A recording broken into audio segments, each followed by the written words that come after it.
Berjuta-juta orang melawat mercu tanda paling terkenal di dunia setiap tahun. Mereka mengambil gambar, mengagumi seni bina dan kemudian pergi. Tetapi bagaimana jika saya beritahu anda bahawa beberapa bangunan ini mempunyai rahsia yang tidak tercatat dalam panduan pelancong? Daripada bilik tersembunyi, kontroversi yang hampir dilupakan, hinggalah kepada butiran pelik yang kekal menjadi rahsia selama ratusan tahun. Dalam video ini, kita akan mengetahui rahsia-rahsia mengejutkan di sebalik mercu tanda terkenal di seluruh dunia. Sebelum kita mula, sila like dan subscribe video ini. Ini sangat bermakna bagi kami sebagai pencipta kandungan. Terima kasih. Dan sekarang, mari kita mulakan. Menara Eiffel. Pada akhir tahun 1800, berita tentang bilik rahsia ini tersebar dengan cepat. Ramai usahawan kaya dan tokoh terkenal ingin masuk. Tetapi hampir semuanya ditolak oleh Eiffel. Daripada menjadikannya simbol kemewahan, beliau menggunakan tempat itu untuk eksperimen saintifik dan perbincangan serius tentang kejuruteraan dan teknologi. Salah seorang pelawat paling terkenal di sini ialah pencipta bernama Thomas Edison pada tahun 1889. Semasa pertemuan mereka di puncak menara, mereka bertukar-tukar idea tentang teknologi baharu yang membentuk dunia moden. Lucu untuk difikirkan bahawa sementara ribuan orang berada di bawah untuk bersiar-siar, terdapat perbincangan saintifik yang berlaku di sebuah bilik peribadi yang hampir tiada siapa nampak. Sehingga kini, rekonstruksi apartmen di Menara Eiffel masih boleh dilihat. Namun, ia masih belum dibuka untuk kemasukan awam secara bebas. Dan mungkin itulah sebabnya, ia kekal sebagai salah satu bahagian rahsia yang paling aneh di monumen terkenal ini. Di sebuah bangunan yang telah menjadi simbol seluruh Perancis, salah satu bahagian yang paling menarik tidak dapat dilihat oleh kebanyakan orang yang melawat ke sini. Sementara berjuta-juta orang memandang ke atas Menara Eiffel setiap tahun, hanya segelintir yang tahu bahawa di puncaknya pernah ada tempat pribadi di mana beberapa pemikir terhebat pada zaman mereka pernah bertemu. Dan itulah yang mengingatkan kita bahawa kadang-kadang bahagian paling penting dalam sejarah bukanlah yang dapat dilihat oleh semua orang. Dan sehingga hari ini, ia terus memberikan bab yang unik dalam sejarah mercu tanda paling terkenal di Perancis. Sistine Chapel. Dalam karya agung besar yang dipanggil The Last Judgment, terdapat satu figura yang memegang kulitnya sendiri. Ini ialah Saint Bartholomew, seorang santo yang menurut tradisi telah diseksa dengan cara kulitnya dikupas semasa masih hidup. Ia menarik perhatian kerana ramai ahli sejarah seni percaya bahawa wajah pada kulit yang tergantung itu adalah wajah Michelangelo sendiri. Pada tahun 1990, terdapat satu kajian yang diterbitkan yang mengatakan bahawa bentuk yang mengelilingi figura Tuhan dalam adegan terkenal The Creation of Adam menyerupai anatomi otak manusia. Sejak itu, banyak perdebatan berlaku antara ahli sejarah, doktor dan penyelidik. Ada yang percaya bahawa Michelangelo sengaja melakukannya kerana beliau dikenali sebagai seseorang yang mempelajari anatomi manusia sejak usia muda. Ada pula yang mengatakan bahawa persamaan itu mungkin hanya kebetulan sahaja.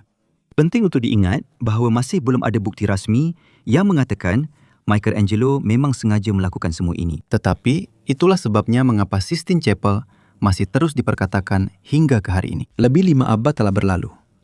Namun masih ada butiran di dalam bangunan itu yang terus menimbulkan persoalan baharu kepada para penyelidik. Dan mungkin itulah kuasa sebenar sebuah karya agung. Ia bukan sekadar dilihat, malah terus dikaji, diperdebatkan dan ditafsirkan oleh setiap generasi baharu. Monumen Washington. Pembinaan monumen ini bermula pada tahun 1848 hanya menggunakan sumbangan peribadi. Menjelang tahun 1854, ia hanya mencapai kira-kira 150 kaki, hampir 1/3 daripada ketinggian yang dirancang, sebelum dana akhirnya kehabisan. Pada masa yang sama, Paus Pius ke-9 memberikan satu blok marmar istimewa dari sebuah kuil purba di Rom sebagai hadiah untuk bahagian dalam monumen itu. Namun, perkara ini menimbulkan kemarahan kumpulan politik anti-Katolik yang dikenali sebagai Know-Nothings. Pada suatu malam, mereka secara rahsia mencuri marmar hadiah daripada Santo Papa dan membuangnya ke Sungai Potomac. Bukan itu sahaja, mereka juga merampas kawalan ke atas persatuan yang menguruskan projek tersebut. Disebabkan kekacauan ini, Kongres menarik balik sokongan mereka dan pembinaan itu terhenti sepenuhnya. Selama 23 tahun, monumen yang separuh siap itu hanya berdiri di tengah-tengah dataran.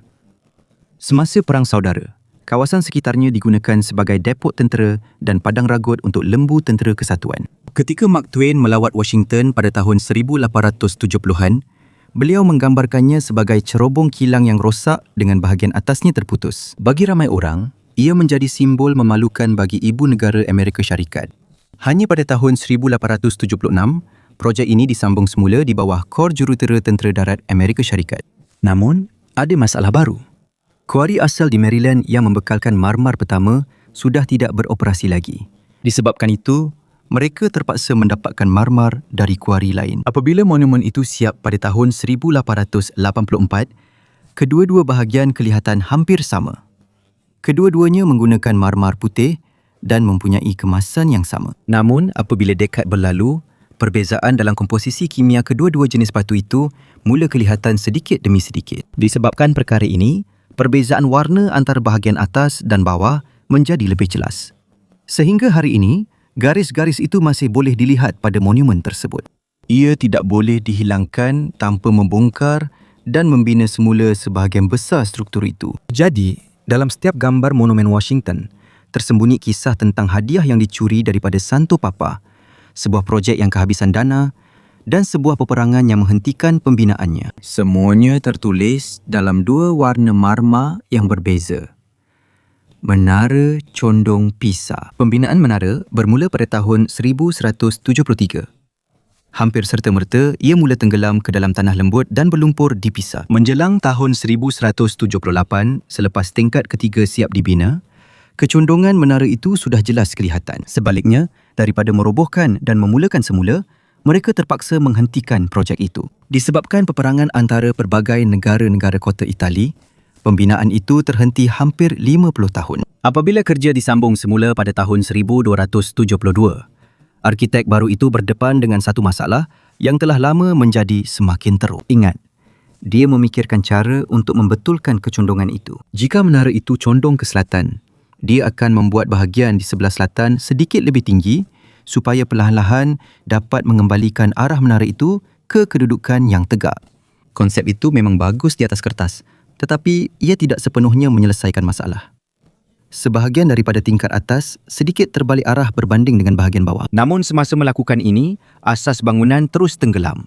Disebabkan itu, bentuknya menjadi pelik. Apabila keseluruhan struktur diperhalusi, ia bukan lagi sekadar menara yang condong, tetapi sudah menjadi menara yang jelas melengkung ke atas. Pada tahun 1372, menara loceng dibina di bahagian paling atas dengan pelarasan tersendiri untuk mengurangkan kesan kecondongan. Malah, bilangan anak tangga di bahagian utara dan selatan tangga juga berbeza kerana satu sisi telah dinaikkan berulang kali. Dalam erti kata lain, setiap generasi pembina telah berulang kali cuba membetulkan kecondongan menara itu. Namun, setiap cubaan itu telah meninggalkan kesan baru pada bentuknya. Jadi, jika anda perhatikan siluet menara condong Pisa berlatar belakangkan langit, anda akan nampak lengkungannya yang halus. Dan di sinilah cerita menjadi lebih unik. Bangunan condong yang paling terkenal di dunia ini bukan sekadar condong sahaja. Sebenarnya, ia adalah sebuah bangunan yang perlahan-lahan membengkok sementara manusia telah cuba meluruskannya selama berabad-abad. Machu Picchu. Pada 24 Julai 1911, seorang pensyarah dari Universiti Yale sedang mengembara di pergunungan Peru. Dia ialah Hiram Bingham. Apa yang sebenarnya dia cari ialah ibu kota terakhir Inca yang hilang. Sasaran asalnya adalah tempat lain. Tetapi seorang petani tempatan dan pemilik penginapan bernama Melchor Arteaga telah memberitahunya tentang runtuhan purba di sebuah gunung berdekatan. Arteaga bersetuju untuk menemaninya dengan bayaran 1 silver sol. Nilainya hanya sekitar 50 centavos pada masa itu. Apabila Bingham sampai ke kuil yang sama 9 tahun kemudian, dia sendiri melihat inskripsi itu. Dalam jurnal lapangannya, dia turut menulis, kata-kata Agustin Lizarraga ialah penemu Machu Picchu. Namun apabila Bingham menerbitkan buku terkenalnya tentang ekspedisinya, nama Lizarraga tidak lagi disebutkan. Sebaliknya, Bingham yang dikenali di seluruh dunia sebagai orang yang menemui Machu Picchu. Seiring berlalunya masa, namanya semakin terkenal, manakala hampir terlupakan pula penduduk tempatan yang pertama kali sampai ke sana. Selepas penggaliannya, dianggarkan lebih 40,000 artifak telah dibawanya ke Universiti Yale. Ini termasuk periuk, barang kemas, tulang dan juga mumia. Selama hampir 1 abad, Peru berulang kali meminta agar artifak-artifak ini dipulangkan. Sebahagian daripadanya telah dipulangkan pada tahun 2007. Namun sehingga kini masih ada barang-barang yang kekal di Yale. Kadang-kadang, orang yang benar-benar pertama menemui sesuatu tempat bukanlah mereka yang tercatat dalam buku atau monumen. Sebaliknya, merekalah penduduk tempatan yang hidup secara senyap dan menjaga rahsia tanah mereka selama bergenerasi-generasi. Dan mungkin, itulah salah satu misteri terbesar yang tersembunyi di sebalik kemasyhuran Machu Picchu. Parthenon di Greece. Ia adalah simbol kepada kehebatan matematik dan seni bina purba Greece. Selama lebih 2,500 tahun, ia dianggap sebagai piawaian seni bina klasik. Namun ada satu perkara yang kebanyakan gambar dan penerangan tentangnya tidak beritahu. Sebenarnya, hampir tiada satu pun garisan yang benar-benar lurus di seluruh bangunan ini. Tiang-tiang, tangga dan bahkan bahagian-bahagian mendatarnya juga sedikit melengkung. Ini dilakukan dengan sengaja oleh para arkitek yang mereka bentuk Parthenon pada tahun 447 SM. Mereka memahami sesuatu tentang penglihatan manusia yang masih dipelajari oleh jurutera moden hingga hari ini. Untuk mengatasi kesan ilusi visual ini, mereka membuat perubahan yang sangat kecil pada reka bentuk. Seluruh asas Parthenon sedikit terangkat di tengah setiap sisi, kira-kira 6 cm. Tiang-tiang itu pula mempunyai sedikit pembengkakan di tengah, satu teknik yang dipanggil entasis. Disebabkan ini, apabila dilihat dari bawah, mereka kelihatan sempurna lurus. Hanya pada tahun 1800-an, barulah arkitek moden menyedari beberapa rahsia ini. Apabila Charles Robert Cockerell mengukur tiang-tiang tersebut, beliau mendapati lengkungan ini sangat kecil. Sebab itu, orang ramai tidak menyedarinya selama hampir 2,000 tahun. Pengukuran yang lebih teliti diperlukan untuk melihatnya. Yang menakjubkan ialah ini.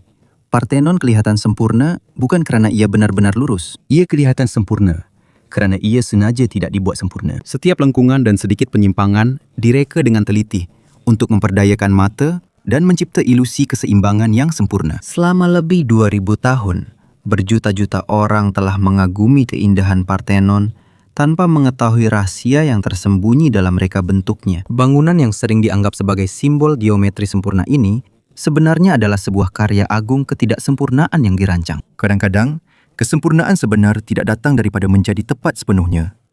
Kadang-kadang, ia datang daripada penggunaan kesilapan-kesilapan kecil secara bijak. Istana Versailles.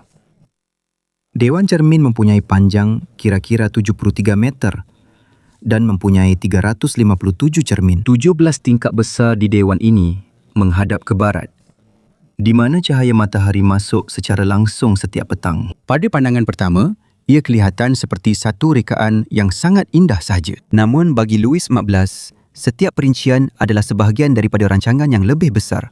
Louis XIV dikenali sebagai Raja Matahari. Ini bukan sekadar gelaran, tetapi merupakan bahagian penting dalam imejnya sebagai raja. Dia ingin menunjukkan bahawa dialah pusat kuasa Perancis, seperti matahari yang menjadi pusat sistem suria.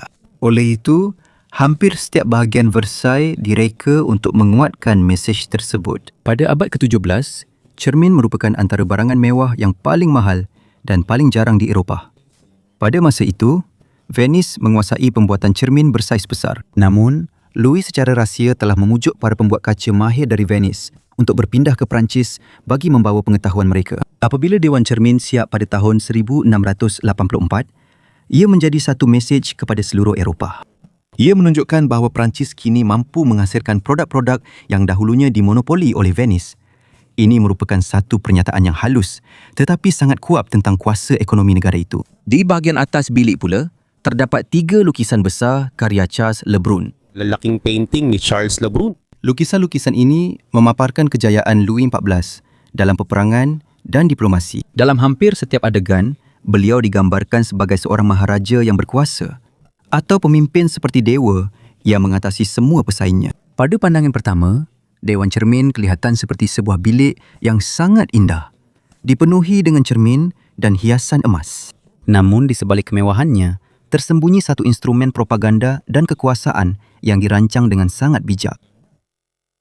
Tembok besar Cina mempunyai panjang lebih daripada 13,000 batu dan merentasi Gunung Ganang, padang pasir serta pelbagai jenis persekitaran yang ekstrim. Namun lebih daripada itu, banyak bahagian tembok ini telah berdiri lebih daripada 600 tahun dan masih kukuh hingga ke hari ini. Pada tahun 2010, para penyelidik dari Universiti Zhejiang telah mengkaji sampel mortar dari bahagian tembok besar yang dibina pada zaman dinasti Ming. Mereka mendapati bahawa ini adalah mortar komposit pertama yang diketahui dalam sejarah dunia. Menurut analisis mereka, ia lebih kukuh, lebih tahan air dan lebih stabil strukturnya berbanding mortar biasa.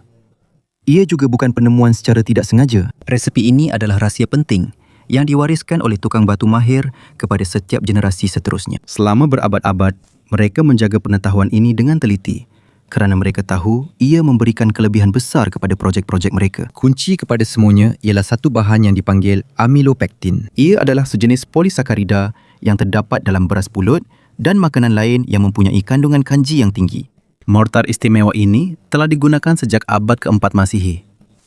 Menjelang zaman dinasti Ming, ia telah menjadi sebahagian biasa dalam projek pembinaan yang besar. Selain daripada tembok besar, ia juga digunakan dalam pembinaan pagoda, tembok bandar, jambatan dan juga makam diraja di pelbagai bahagian China. Tembok bandar Nanjing yang berusia lebih daripada 600 tahun juga terbukti menggunakan campuran yang sama. Malah, jambatan Xiaoqiang yang berusia lebih daripada 800 tahun juga didapati menggunakan jenis mortar yang sama. Sebenarnya, semasa kerja pemulihan jambatan itu dijalankan, para jurutera telah menggunakan kumpulan baru mortar beras pulut yang dibuat mengikut resepi kuno yang dinyatakan. Jadi, sehingga kini, terdapat pelancong yang datang ke tembok besar dan menyentuh batu-batu yang disatukan dengan bahan yang dicampur dengan bubur beras pulut. Ia telah berada di sana lebih 600 tahun. Terdedah kepada hujan, angin dan gempa bumi. Namun sehingga kini, ia tetap kukuh dan hampir tidak berganjak. Dan itulah antara kisah tersembunyi di sebalik mercu tanda paling terkenal di dunia. Tempat-tempat yang dikunjungi berjuta-juta orang setiap tahun, tetapi selalunya mereka tidak tahu rahsia, kontroversi dan butiran luar biasa yang menjadi sebahagian daripada sejarahnya. Mercu tanda ini mengingatkan kita bahawa sejarah bukan sekadar apa yang kita lihat di hadapan mata. Selalunya bahagian paling menakjubkan dalam cerita adalah butiran-butiran yang tersembunyi di sebalik dinding, di bawah asas atau dalam peristiwa yang hampir ditelan zaman.